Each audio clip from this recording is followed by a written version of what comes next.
La Fresh Morning. Que ressens-tu quand tu manges ce que tu aimes? Ça me rappelle mon enfance. Ah, c'est trop bien. Il y a des choses là, on ne peut pas mettre les mots dessus. Le temps s'arrête. Ça me met de bonne humeur. Non, je peux plus m'arrêter. Ça passe par mon cœur. Et toi? Princesse Tati, un sucre issu des meilleurs champs de canne de chez nous. Profitez dès aujourd'hui des nouveaux emballages Princesse Tati dans vos points de vente habituels. Princesse Tati. Le grand sucre. Des petits bonheurs. La Fresh Morning. Régine, on parle d'accident, c'est ça? On parle d'alcool au volant comme tu l'as entendu ce matin en introduction. Et comme je le disais, il y a eu bien sûr le Rotary Club de Libreville-Doyen qui a lancé sa campagne non à l'alcool au volant. Et ça m'a du coup fait penser qu'il aurait été important que l'on revienne sur cette thématique liée à la consommation d'alcool au volant ou alors à la prise du volant en état d'ébriété. Alors l'alcool. L'alcool. Au Gabon, l'alcool, c'est vraiment quelque chose...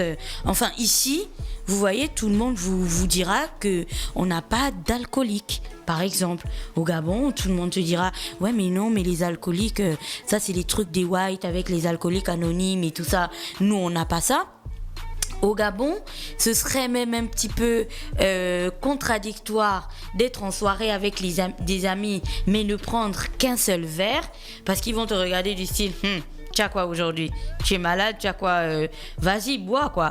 Au Gabon, ce serait encore vraiment bizarre d'être là en soirée avec les amis, de prendre peut-être un verre et de dire ah ouais, mais tu sais, moi après il faut que je conduise pour rentrer à la maison, parce qu'ils vont te dire ouais, laisse ça, tu sais, on conduit mieux quand on est ivre, donc en réalité faut pas trop t'inquiéter.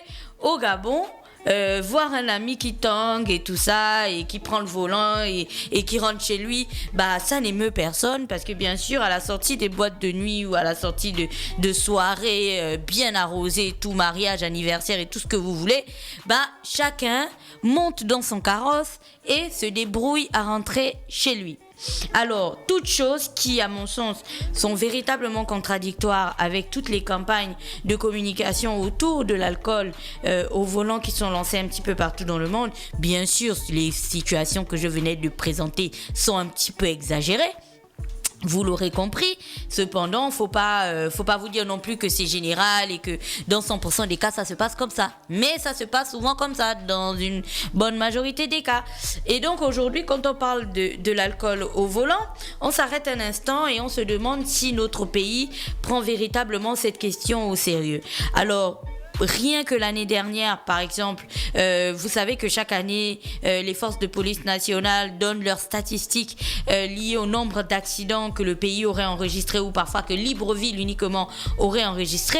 Et même là, durant la période de confinement où on se dit, durant la période de Covid-19, où on se dit que cette année a quand même été mouvementée, été perturbée par plein de choses, vous allez quand même observer qu'il y a eu plusieurs accidents de la circulation. Samedi, par exemple, en dessous de l'échangeur du PK5, en passant par là à 6h30, il y avait un accident. Dimanche, au même endroit, en passant encore là à 6h30, il y avait encore un accident. Vous comprenez donc qu'au Gabon, la question des accidents de la circulation font partie de la vie de tous les jours.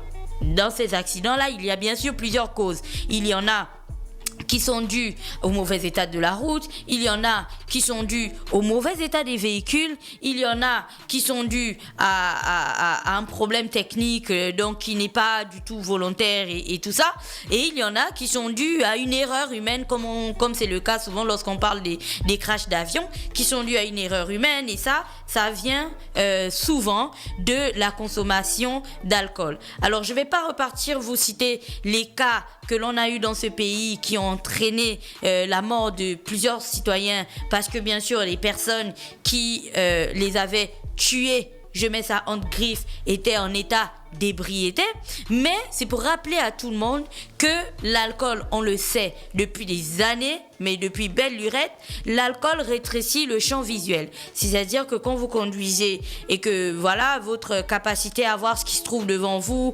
à anticiper sur les obstacles, à évaluer, comme on dit souvent, le gabarit de la voiture et ce genre de choses, l'alcool va rétrécir en fait votre capacité de faire ça. Et donc parfois vous pourrez prendre un poteau, prendre un mur, rentrer dans un talus et vous n'allez pas comprendre comment ça a été rendu possible. L'alcool augmente aussi l'effet d'éblouissement. Vous savez, les phares la nuit. Alors, il y en déjà quand c'est la nuit, on a déjà cette sensation après une longue journée que les phares sont assez puissants. On a même souvent l'impression que les personnes que l'on croise roulent en plein phare et ce genre de choses. Dites-vous que lorsque vous avez pris de l'alcool, cette sensation d'éblouissement est exacerbée. Ce qui pourrait du coup vous faire des accidents. Après, on sait aussi que l'alcool altère l'appréciation des distances. Donc vous pouvez voir quelqu'un en train de traverser et vous vous dites ouais, je suis à une bonne vitesse, il aura le temps de passer avant que j'arrive. Mais en réalité c'est pas vrai, parce que quand vous arriverez, vous le prendrez directement. Et l'autre point, c'est que l'alcool diminue les réflexes. Donc vous pouvez être en train de conduire et puis il y a quelqu'un qui passe rapidement devant vous ou un enfant qui traverse la route, et puis là, si en temps normal vous aurez eu le réflexe de freiner ou de tourner le volant ou de faire je sais pas trop quoi, ça peut même être un chien, on n'a pas de coyote ici, ça peut être un chien, ça peut être ce que vous voulez, mais après avoir bu quelques verres, vous n'aurez plus la même rapidité en fait, le réflexe ne sera plus aussi instantané que si vous étiez en bonne forme, et ça bien sûr ça conduit souvent à des drames. Après, l'alcool aussi accentue le sentiment d'invulnérabilité, et ça je confirme, une fois que vous avez bu, vous avez l'impression que plus rien ne vous résiste, et surtout vous vous prenez pour Schumacher sur la route, vous oubliez les espaces où il y a des trous, vous oubliez les espaces où vous devez freiner pour prendre des tournants ou ce genre de choses, et puis bam, tout le monde se croit sur un circuit de Formule 1, et on voit souvent où ces manières de conduire terminent souvent sur des cocotiers ou sur des tu sais, comment on appelle les plots en béton là. Bon, on ne va pas citer les contemporains, mais voilà, vous pouvez vous retrouver sur les plots en béton qui sont mis là pour sur la voie, vous savez, c'est peint en rouge et blanc et ce genre de choses. Quand bien sûr vous pouvez vous retrouver, voilà, les GBR, quand bien sûr vous pouvez vous retrouver aussi les 4 roues en l'air. Bon, alors tout ça a l'air un petit peu très drôle dit comme ça, mais croyez-moi, ce n'est pas du tout drôle, parce qu'il y a des gens qui perdent la vie et il y a des gens qui perdent parfois l'usage de certains de leurs membres qui vont être infirmes, qui vont faire face à une infirmité définitive, ou il y a bien sûr certaines personnes qui perdent leurs bras ou leurs pieds. Quand je dis perdre, c'est qu'ils sont obligés, on est obligé de les amputer et tout pour leur sauver la vie et ce genre de choses. Donc les questions en fait de sécurité routière sont capitales, et la communication autour de l'alcool au volant doit être aussi capitale, c'est-à-dire qu'on doit véritablement mettre l'accent là-dessus et pas arrêter de rappeler aux gens qu'il faut ralentir aux abords des établissements scolaires, qu'il faut éviter de prendre le volant quand on est ivre et ainsi de suite. Et même lorsqu'on parle de l'alcool au volant, tout le monde a l'impression que on parle de quelqu'un qui aurait descendu une bouteille de rouge ou quelqu'un qui aurait descendu un casier de bière et ce genre de choses, mais en réalité non. Sachez que on commence à parler des risques ou des dangers de l'alcool au volant à partir de 0,2 grammes par litre dans le sang. Et puis, si vous vous demandez à quel moment on est à ce niveau-là, donc d'alcoolémie de 0,2 grammes par litre dans le sang, c'est dès qu'on a pris un verre de vin, la quantité d'un verre de vin, vous savez qu'on sert dans les restaurants, un verre de vin, on a déjà 0,2 grammes par litre d'alcool dans le sang. Si vous avez pris un verre de bière, vous savez, les verres façon là, vous avez la même quantité, donc 25 centilitres, vous avez la même quantité quantité d'alcool dans le sang. Et c'est pareil pour un verre de whisky, donc 3 centilitres de whisky à peine. Ou alors si vous avez pris un verre de champagne, donc on est à peine à 10 centilitres de champagne. C'est-à-dire qu'on n'est pas en train de parler des dangers de l'alcool au volant pour les personnes qui auraient descendu des casiers, des verres et ainsi des casiers et des bouteilles entières. Une fois que vous avez déjà pris un verre, ça a déjà un impact. Ça, vous remplissez déjà toutes les cases que je venais de citer avec bien sûr les effets de l'alcool sur les conducteurs.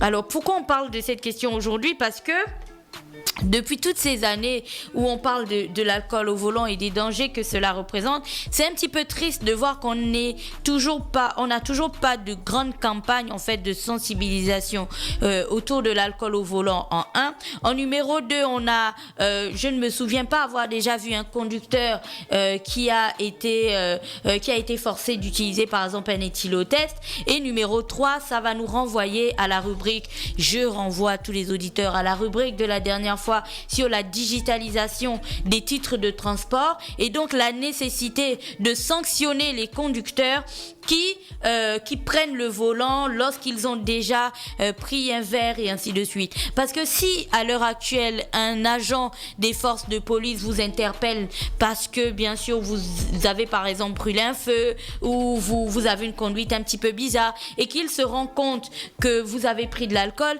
qu'est-ce qu'il va faire? En réalité, là, sur place, qu'est-ce qu'il va faire? Est-ce qu'il a des éthylotests pour évaluer d'abord la quantité d'alcool que vous avez dans le sang? Non. Est-ce qu'il a la capacité de vous sanctionner, c'est-à-dire retirer des points sur votre permis et tout ça qui à terme pourrait être invalidant pour vous parce qu'on va vous retirer votre permis, vous n'aurez plus le droit de conduire ou ce genre de choses? Bah non, il y a des fois où on peut même arrêter des personnes, on sait bien qu'elles étaient en boîte ou dans des bars et tout ça, et dès que tu baisses les vitres, tu as ce parfum très piquant d'alcool et ainsi de suite, mais ces agents-là n'ont en fait aucun moyen de sanctionner les personnes. Si tu arrêtes quelqu'un qui n'a pas véritablement commis une infraction ou quoi que ce soit, tu vas pas l'envoyer en tôle parce que tu as dit que tu as humé une odeur de pastis, par exemple. C'est pas possible. Ton nez n'est pas une mesure. Donc, si on a véritablement envie de prendre cette question d'alcool au sérieux dans notre pays, on devrait pousser en fait la question un petit peu plus loin. On devrait pousser comme dirait l'autre, le vice un petit peu plus loin et mettre toutes les mesures possibles pour sanctionner la conduite en état d'ivresse.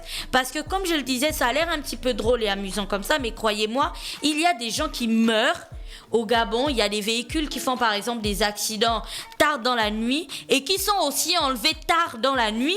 Les personnes blessées sont emmenées très rapidement dans les centres hospitaliers et tout ça sans que personne ne soit informé. Donc il y a des choses qui se passent qui sont hyper graves mais dont on ne parle pas du tout et parfois tout ceci est enrobé d'un merveilleux parfum alcoolique et tout ça, alcoolisé, parce que bien sûr ces accidents auraient été rendus possibles à cause de l'état d'ébriété de la personne qui en est coupable du coup. Donc aujourd'hui quand on parle de la direction générale du transport ou alors de la direction générale de la sécurité routière, je pense que ça existe.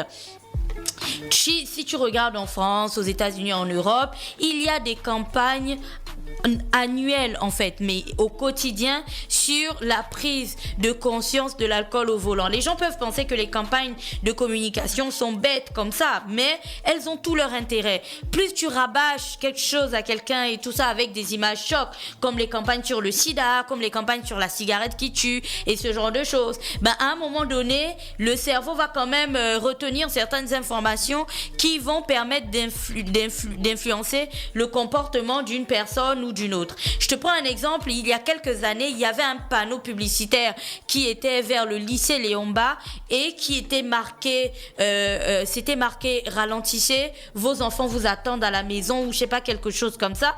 Et il y a plusieurs personnes que je connais qui avaient été vraiment marquées par ce panneau publicitaire parce que tu sais, une fois que tu as quitté tu es sur le bord de mer et tu as quitté quitté la résidence de l'ambassadeur de France et tout ça vers le lycée Léon-Bas, il y a plusieurs personnes qui sont tentées d'appuyer sur le champignon, tu vois, et de rouler, on dirait que c'est Schumacher. Mais rien que ces petites phrases-là, cette petite phrase ralentissez, vos enfants vous attendent, ben le gars se demande, oui, mais en fait, pourquoi je roule aussi vite? Et puis là, tu ralentis parce qu'on sait que cet espace-là, cette zone-là est une zone accidentogène. Et du coup, les gens, dès que tu as vu cette publicité, tu prends conscience qu'en réalité, il n'y a pas de raison que tu sois à 140, à 160 sur cette voie, parce que bien sûr, tu es en train de rentrer chez toi, c'est pas comme s'il y avait une urgence ou quoi que ce soit et que tu es juste en train de te mettre en danger pour rien. Donc, les campagnes de communication ont tout leur intérêt. Et c'est pour ça qu'on fait un coucou au Rotary Club Libreville-Doyen qui, eux, depuis plusieurs années, maintiennent le cap en ce qui concerne ces campagnes de sensibilisation autour, bien sûr, de la sécurité routière et surtout de l'alcool au volant, ce qui concerne la campagne de cette année. Et la direction générale de la sécurité routière devrait prendre cette question un petit peu plus au sérieux. Et puis, bien sûr, on aimerait aussi que les conducteurs librevillois, gabonais, en général même, soient sensibilisés sur les dangers de l'alcool. On a toujours l'impression que tout le monde sait, mais en fait, non, tout le monde ne sait pas. Les gens s'en fichent même. Voilà. Merci Gina, qui revenait donc sur l'alcool au volant, c'est dangereux pour la santé et c'est dangereux pour la vie des gens. Donc faites attention, c'est important. On reste connecté sur les 104.5 Urban FM, la station urbaine dans l'Uda Fresh Morning, le réveil matinal, le plus haut de la capitale sur la radio, la plus haute de la capitale. Stop Fresh Morning.